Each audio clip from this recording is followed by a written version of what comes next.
Assalamualaikum warahmatullahi wabarakatuh. Halo para permisa, selamat datang kembali di channel Unida Malang. Dalam program bincang santai seputar ilmu pengetahuan dan isu-isu kekinian. Jangan lupa like, komen, subscribe, dan share ya.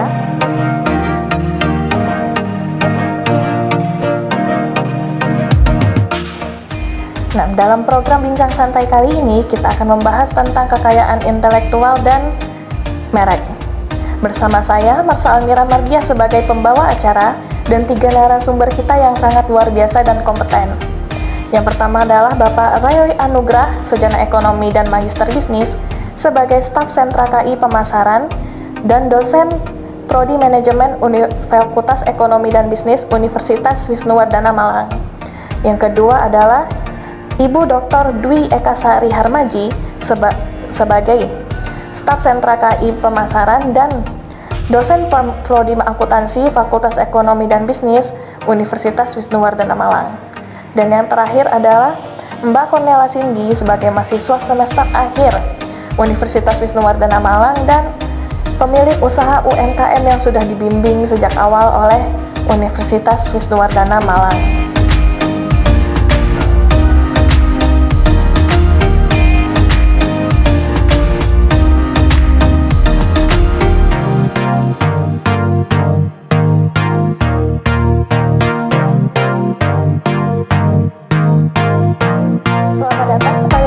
Sumber, bagaimana kabarnya hari ini? Alhamdulillah, salam sehat, baik. Oke, nah topik bincang santai kita kali ini adalah tentang kekayaan intelektual dan merek. Nah, saya sendiri nih ingin bertanya kepada Bu Sari selaku sebagai staf sentra KI Pemasaran. Merek sendiri itu apa sih, Bu? Oh iya, pertanyaan bagus, Marsha. Jadi merek itu adalah suatu tanda dari produk barang maupun jasa yang dihasilkan oleh perusahaan. Dan tanda ini memiliki ciri khas, keunikan yang membedakan dengan produk lain yang sejenis. Jadi tujuannya supaya tidak mudah ditiru oleh produk lain yang sejenis. Dan merek ini bisa berupa apa? Bisa berupa huruf, angka, logo, maupun jingle iklan juga bisa.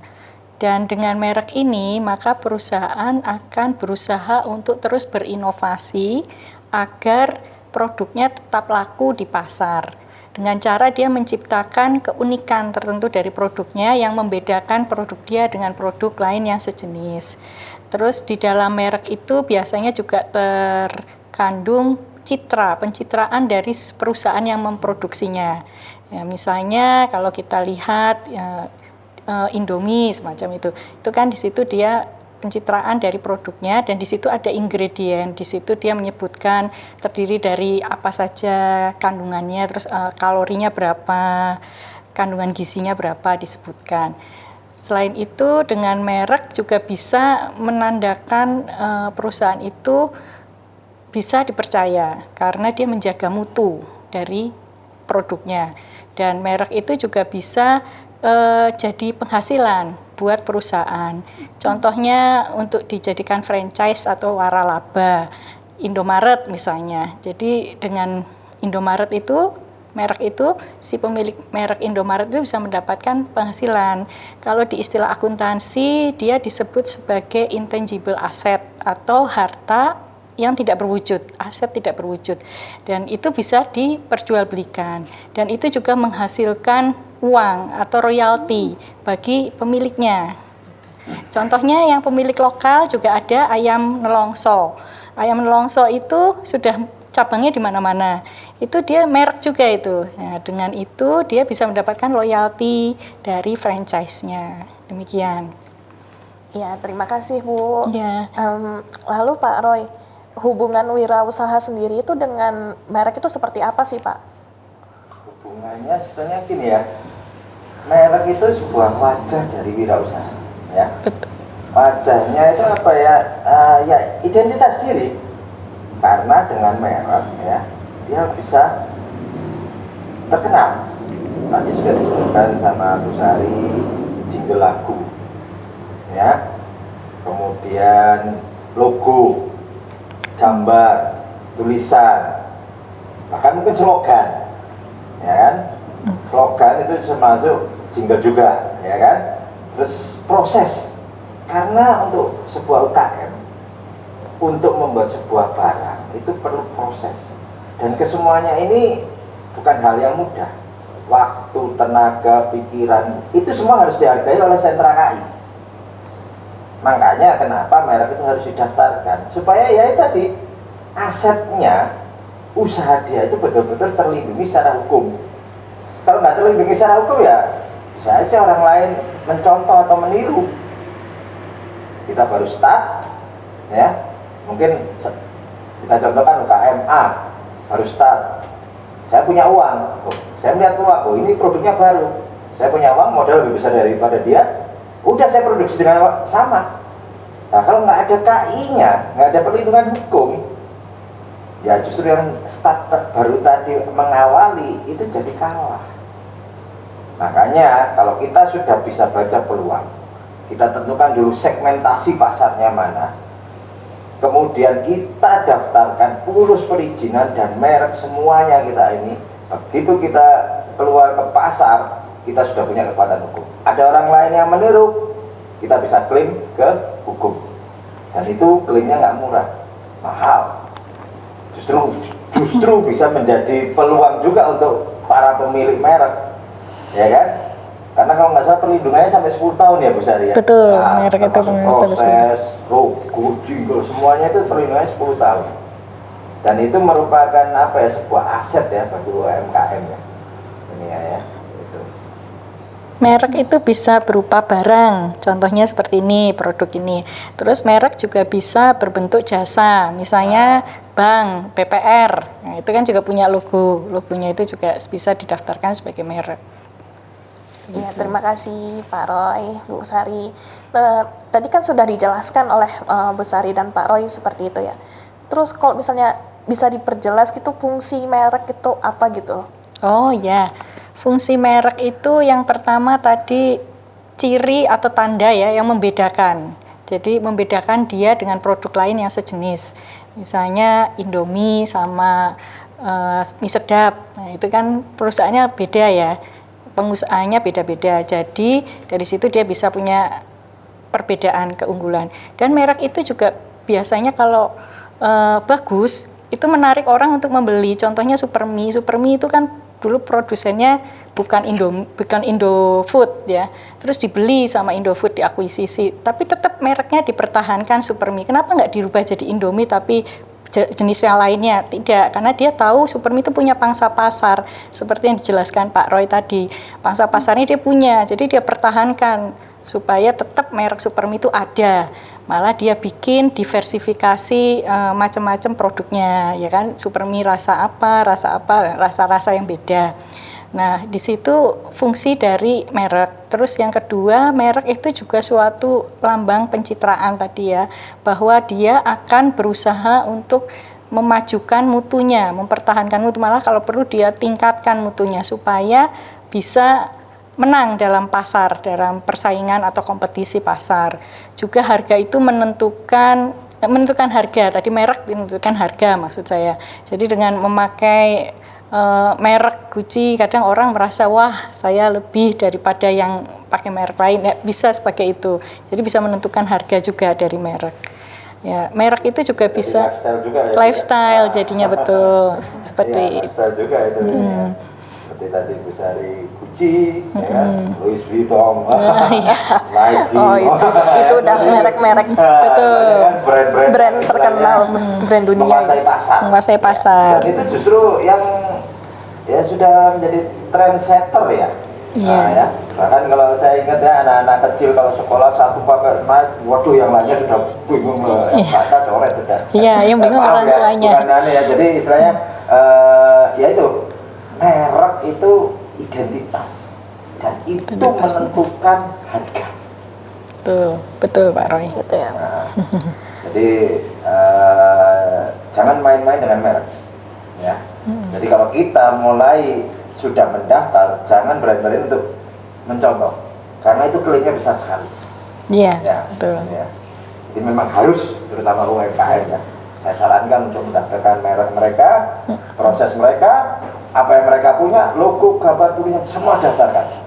Jadi minimal 10 tahun ke depan itu kita aman ya Bu Sari? Iya, betul. Betul, Aman. Pak. Ya.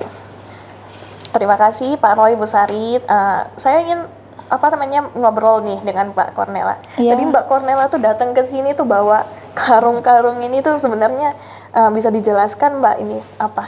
Oh ya, di sini saya akan jelasin Mbak. Ini salah satu produk UKM MJ Mortar. Jadi MJ Mortar itu perekat bata ringan. Mbaknya tahu perekat bata ringan. Jadi lem khusus untuk pembangunan yang materialnya itu bata ringan, itu bata putih. Oh, Nah, di sini ada MJ Mortar, ada MJ Acian, dan MJ Plesteran. Yang pertama kali saya dirikan yaitu MJ Mortar yang tengah, yang saknya warna merah. yang merah ini ya. Iya. Nah, Mbak Cornela sebagai pelaku UKM sendiri tuh ya, gimana sih Mbak Cornela menjalankan UKM-nya tuh biar agar tetap stabil dan terus jalan gitu Mbak? Nah, yang pertama untuk menjaga kestabilan itu harus ada motivasi dalam diri kita dalam berwirausaha. Semakin kita termotivasi menjaga usaha kita, kita akan dengan sendirinya menjaga produk sama penjualan. Dan yang kedua itu jangan lengah akan hasil yang sudah kita dapat. Jadi misal di bulan-bulan kemarin penjualan kita udah baik ya Mbak ya, dari segi penjualan, pemasaran, kita harus tetap berkembang, mengeluarkan ide-ide, mengeluarkan inovasi agar usaha kita itu nggak stuck di situ aja. Ya kayak contohnya saya dari MJ Mortar, dengan hasil yang sudah saya dapat, gimana caranya kita mengembangkan, menginovasi produk tersebut jadi MJ Plesteran, MJ Acian, kayak gitu. Ya, terima kasih Mbak Cornela. Ya. Nah, saya dengar nih ya, Mbak Cornela ini kan membuat usaha ini dibimbing oleh Universitas Wisnuwardana ya. Iya. Terutama dengan Pak Roy juga. Nah, itu bisa diceritakan sendiri, diceritakan ya. sedikit gitu. Nah, di Mungkin sini Pak saya Roy mau bercerita dulu tentang UKM awal kali berdiri. Saya mau berterima kasih sama Pak Roy selaku pembimbing usaha saya dan dosen saya mulai awal semester sampai saat ini. Nah, kebetulan juga usaha saya ini kan sudah berjalan kurang lebih 2 tahun, dan ini tadi kan topiknya perkara merek. Nah, ini sangat membuat saya suatu info terbaru kan.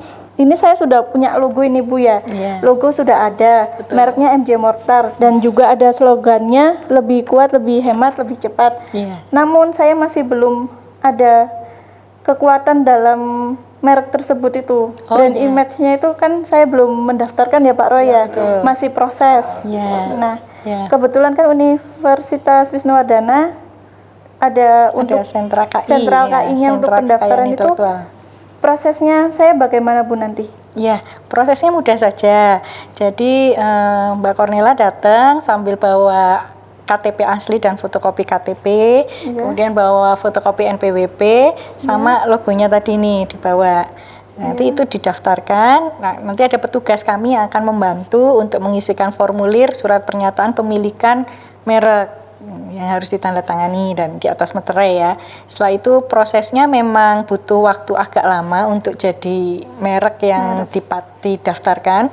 Itu sekitar 2 tahun karena ada proses verifikasi, terus ada proses untuk menilai dari Menkumham ya dari sana. Tapi nanti setelah keluar itu punya jangka waktu 10 tahun.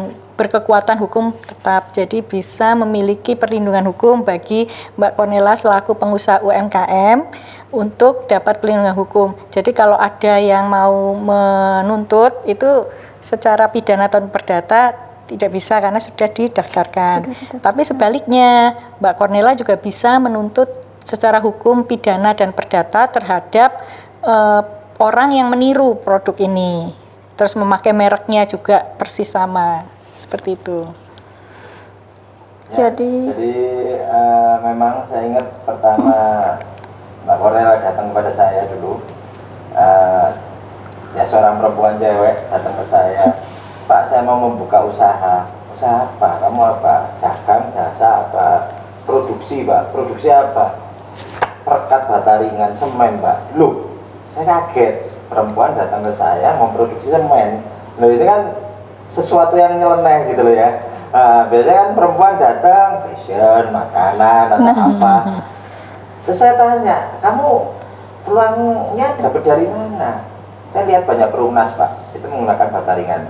Istilahnya kalau anehnya hebel, jadi yang putih-putih besar itu kan. Kenapa kok pakai hebel? Kan lebih praktis, lebih ringan ya, Lebih cepat. efisien. Nah efisien ya, ada waktu semuanya itu jauh lebih cepat semuanya daripada bata merah. Ini ya. Jadi dia membaca peluang itu dan banyak yang menggunakan itu. Terus orientasinya apa? Saya mau bersaing Pak, karena sekarang harga di pasaran udah high class 70 sampai 90 ribu. Saya mau bergerak di low. Oke, motivasinya apa? Saya untung sedikit tapi penjualan rutin. Benar. Nah itu pertama. Baru setelah saya korek dulu itu dia sudah menentukan segmen, ya, dia sudah melihat peluang. Otomatis di sini adalah kesempatan banyak sekali. Kamu sudah bisa bikinnya? Belum Pak, saya masih coba-coba tapi nggak tahu ini gimana. Akhirnya saya ikut turun, kita bantu. Waktu itu Mbak Kornel sama masih pacarnya ya, gitu ya. Sekarang sudah jadi suami ya, sama pacarnya. Jadi kita bertiga bereksperimen bla bla bla bla sampai sekian lama. Bahkan kita sampai mendatangkan obat dari Jerman dan segala macam ya. Bukan hal yang murah dan itu perjuangan bukan waktu sebentar ya. Itu nggak bisa dilupakan. Jadi awalnya, nah itu yang juga harus dilindungi secara hukum. Ya, jadi proses itu bisa dilindungi juga secara hukum. Iya, disebutnya paten itu Pak. Nanti kalau untuk pengurus kita sedang ini ya, sekarang lagi proses juga perizinan ya. Iya. Saya tambahkan lagi nanti proses perizinan kita berbarengan dengan merek. Kemudian nanti dalam perizinan kemarin saya tanyakan tuh butuh lab ya, uji lab. Nanti Wisnuwardana juga bisa bantu. Ini ya, jadi semacam itu di Wisnuwardana, alhamdulillah kalau untuk UKM ya, itu kita bisa mengarahkan bahkan membantu semuanya ya, mulai dari merek, uji lab ya, bahkan perizinan pun kita juga bisa bantu ya. Jadi di sini memang tujuan dari saya dan Bu Sari sebagai dosen Fakultas Ekonomi dan Bisnis ya, baik body management maupun akuntansi ya, itu mencoba menciptakan lapangan kerja baru ya bagi para mahasiswa yang ingin berwirausaha, ya kan? Jadi saya harapkan untuk pemirsa terutama ya, pemirsa di kondisi pandemi sekarang ini Bu ya, Betul. itu kita mencari lapangan kerja itu tidaklah mudah. Banyak perusahaan yang Mem-PHK karyawannya, merumahkan karyawannya. Nah kita misalnya besok lulus ini masih bingung, Pak saya kerja di mana, Pak saya mau, nah itu kalau bisa mulai awal seperti saya contohkan Pak Kornel ini sudah mempunyai usaha, jadi nanti dia lulus, sekarang sudah skripsi, baru selesai ujian skripsi ya. Nah itu dia sudah nggak bingung lagi cari pekerjaan ya, yang ada mungkin pengembangan produk dan lain sebagainya. Jadi istilahnya dia lulus sudah settle semuanya ya kan, usaha sudah punya ya. Alhamdulillah sudah berkeluarga, sekarang mau melahirkan anak pertama, ya kan? Usaha sudah ada, ya udah mau apa lagi? Hidup yang dicari cuma itu ya Mbak Kornel ya? Iya. Itu aja. Jadi happiness-nya komplit. Komplit. Jadi alhamdulillah saya sebagai dosen, ya ini merupakan kebanggaan bagi saya ya pribadi dan Fakultas Ekonomi Bisnis bisa menelurkan pengusaha baru. Ini bukan yang pertama, tapi ini yang terbaru. Sebelumnya ada ternak sapi, terus kemudian percetakan, ya ayam apa, crispy itu Bu, nah sampai dia suplai. Nah sekarang saya tanya malah yang crispy, Pak saya nggak crispy-nya Pak, saya sekarang suplai. Jadi dia jadi supplier ayamnya. Nah justru dia bekerja sama dengan peternak-peternak. Kemarin sempat, jadi akhirnya mereka alumni ini tetap WA saya Bu. Jadi WA saya itu banyak sekali tetap alumni yang sudah saya ciptakan, saya jadikan seperti itu gitu loh. Alhamdulillah itu sudah apa ya, kepuasan tersendiri bagi saya. Ini ya. Jadi benar ya, Universitas Wisnuwardana Malang itu melahirkan wirausaha yang unggul Iya, ya. betul. Di mana wirausaha itu juga membuka lapangan kerja bagi orang lain, sehingga jadi saluran berkat buat orang lain juga. Betul. Jadi jangan apa ya, berkecil hati. Saya tanya dulu awalnya hanya punya modal nggak ada. Nggak ada. Modalnya nggak ada. Terus? Modalnya nggak ada awal itu. Terus bagaimana, Pak? Ya cari-cari. Akhirnya Jual apa ya? aset. Akhirnya jual aset ya. Jual Iya, aset, jual mobil. apa? Mobil. Jual mobil pribadi, Jual mobil Wah, pribadi. salut saya sama Jual Cornelia. aset mobil pribadi. tabungan. Tabungan Tabungan semuanya dipakai. wis pokoknya istilahnya gini deh. Ini ada kesempatan yang kita harus perjuangkan. Pokoknya yang penting gini lah ya, kamu memilih sebuah peluang atau usaha itu kamu harus mencintainya, menyukainya. Jadi tidak ada terpaksa. Ya mungkin mobil kesayangan atau motor salah itu semuanya kita jual ya. Karena apa? Kita butuh uang cashnya. Benar. Cashnya sebagian kita pakai untuk modal usaha, sebagian kita belikan pickup ya. Iya, Nah, sebagian untuk angkut-angkut armada, gitu ya. Nah, armada operasional. untuk operasional bahkan kredit kalau nggak salah itu ya. Tekad itu saya bonek. Tekad. Tapi ya, alhamdulillah ini hasilnya 3 sak ini. Alhamdulillah. Sak ini. Nah, hasilnya 3 sak ini. Yang sekarang ya happy ending. Bentuknya seperti itu. Mulai dari mencari mangsa pasar yang door to door ya Pak ya. Ya, door-to-door. Penawaran Door to door. yang jadi kita nawarin ke toko bangunan itu Saya keliling sendiri. makanya saya bantu ke sana kemari. Ayo sudah brosur. Ayo itu. Sambil bawa-bawa produknya gitu. Enggak bawa brosur yang pertama sama sampling. Biasanya kan toko bangunan itu minta contoh Dicoba. dicoba gimana kualitasnya itu kan. Kalau kita cuma jelasin aja mereka nggak tahu kualitas dalamnya gimana. Jadi kita harus ada istilahnya promo uang bakarnya itu di sampling sama brosur itu ya Pak ya. Kita bikin video. Wah, saya kemana-mana bawa brosur. Dia juga bertiga mana-mana. Saya ke proyek di toko bangunan. Waduh, seru. Tapi asik lah itu.